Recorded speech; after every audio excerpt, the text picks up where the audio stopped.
بسم اللہ الرحمن الرحیم۔ حضور اقدس صلی اللہ علیہ وسلم کا افراد کو اللہ اور رسول کی دعوت دینے کے لیے بھیجنا۔ حضرت عروہ بن زبیر رضی اللہ تعالیٰ عنہ فرماتے ہیں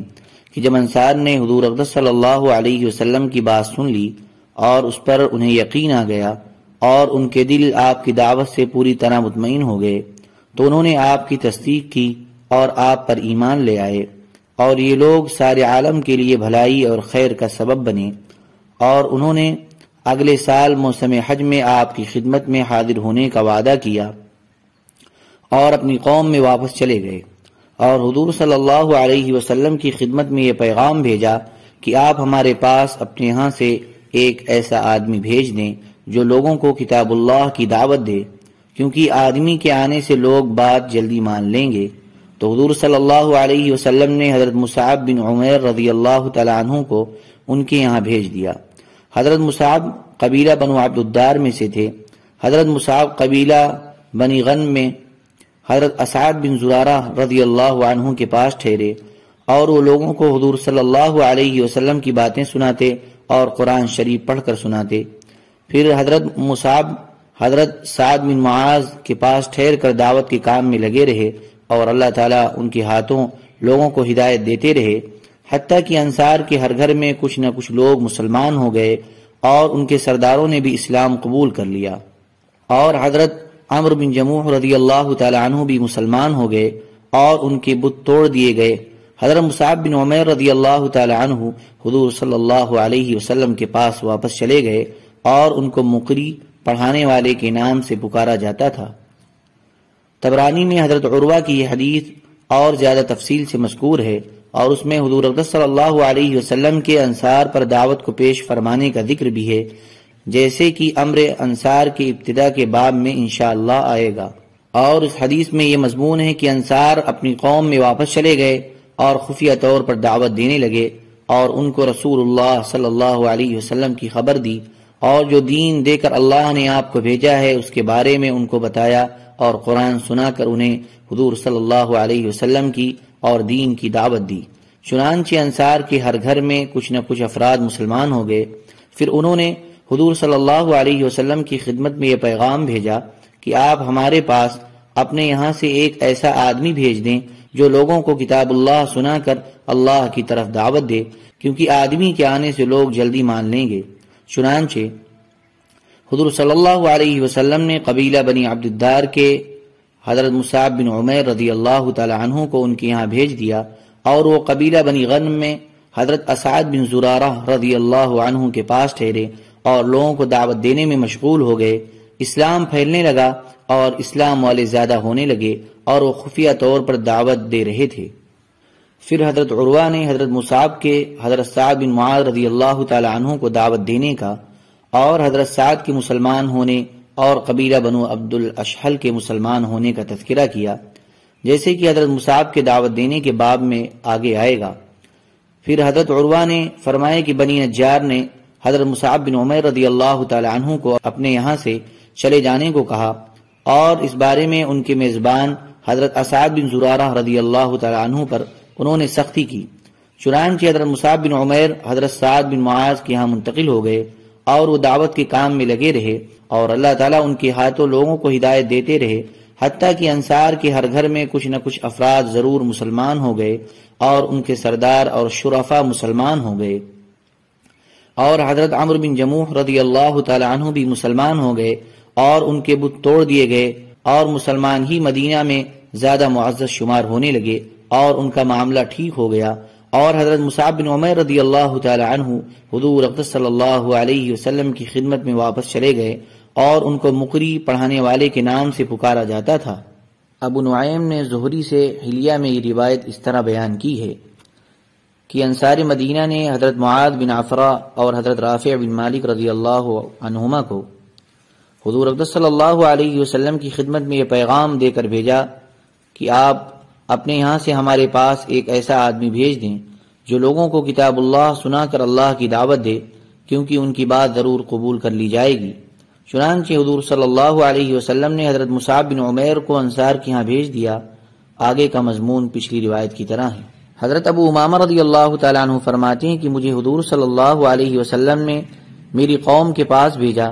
تاکہ میں ان کو اللہ عز و جل کی دعوت دوں اور ان پر اسلام کے احکام کو پیش کروں۔ چنانچہ جب میں اپنی قوم کے پاس پہنچا تو وہ اپنے اونٹوں کو پانی پلا چکے تھے اور ان کا دودھ نکال کر پی چکے تھے۔ جب انہوں نے مجھے دیکھا تو خوش ہو کر کہا،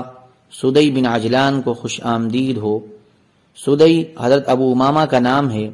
اور انہوں نے یہ کہا کہ ہمیں خبر پہنچی ہے کہ تم اس آدمی کی طرف مائل ہو گئے ہو۔ میں نے کہا، نہیں، میں تو اللہ اور اس کے رسول پر ایمان لایا ہوں، اور مجھے اللہ کے رسول نے تمہارے پاس بھیجا ہے تاکہ میں تم پر اسلام اور اس کے احکام پیش کروں۔ فرماتے ہیں کہ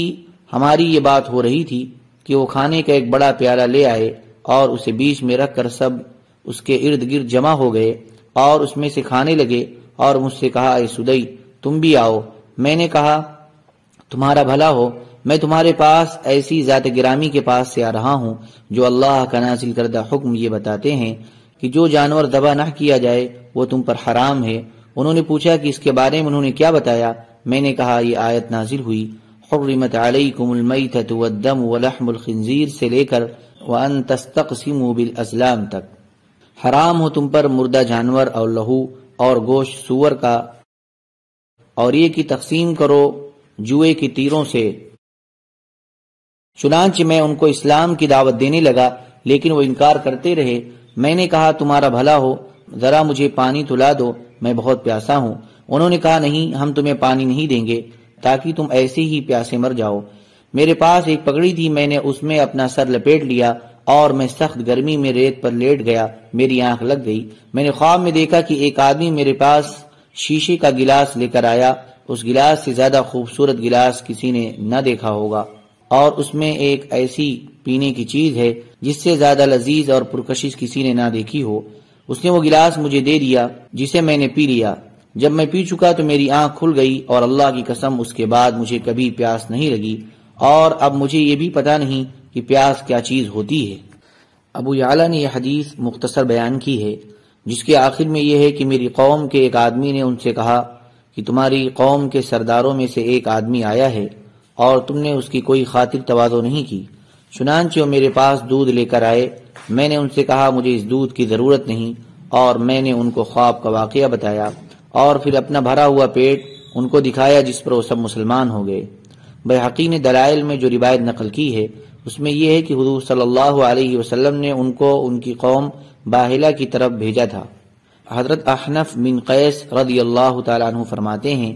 کہ میں حضرت عثمان کے زمانے میں بیت اللہ کا طواف کر رہا تھا، کتنے میں بنو لیث کے ایک آدمی نے میرا ہاتھ پکڑ کر کہا، کیا میں تم کو ایک خوشخبری نہ سنا دوں؟ میں نے کہا، ضرور۔ اس نے کہا، کیا تمہیں یاد ہے کہ مجھے حضور صلی اللہ علیہ وسلم نے تمہاری قوم کے پاس بھیجا تھا؟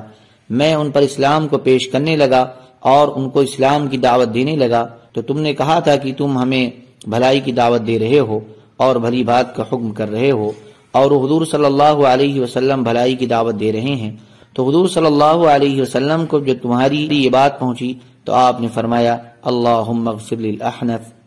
اے اللہ احنف کی مغفرت فرما۔ حضرت احنف رضی اللہ تعالیٰ عنہ فرمایا کرتے تھے کہ میرے پاس ایسا کوئی عمل نہیں ہے جس پر مجھے حضور صلی اللہ علیہ وسلم کی اس دعا سے زیادہ امید ہو۔ امام احمد اور امام طبرانی نے اس حدیث کو اس طرح بیان کیا ہے کہ مجھے حضور صلی اللہ علیہ وسلم نے آپ کی قوم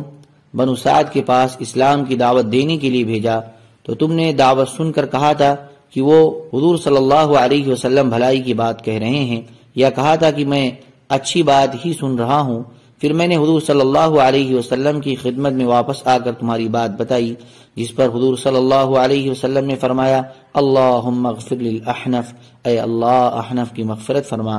حضرت احنف رضی اللہ تعالی عنہ نے فرمایا، مجھے حضور صلی اللہ علیہ وسلم کی اس دعا پر جتنی امید ہے اتنی اور کسی عمل پر نہیں۔ حضرت انس رضی اللہ تعالی عنہ فرماتے ہیں کہ حضور صلی اللہ علیہ وسلم نے اپنے صحابہ میں سے ایک آدمی کو زمانے جاہلیت کے ایک بڑے سردار کے پاس اللہ تبارک و تعالی کی دعوت دینے کے لیے بھیجا۔ دعوت کو سن کر اس سردار نے کہا،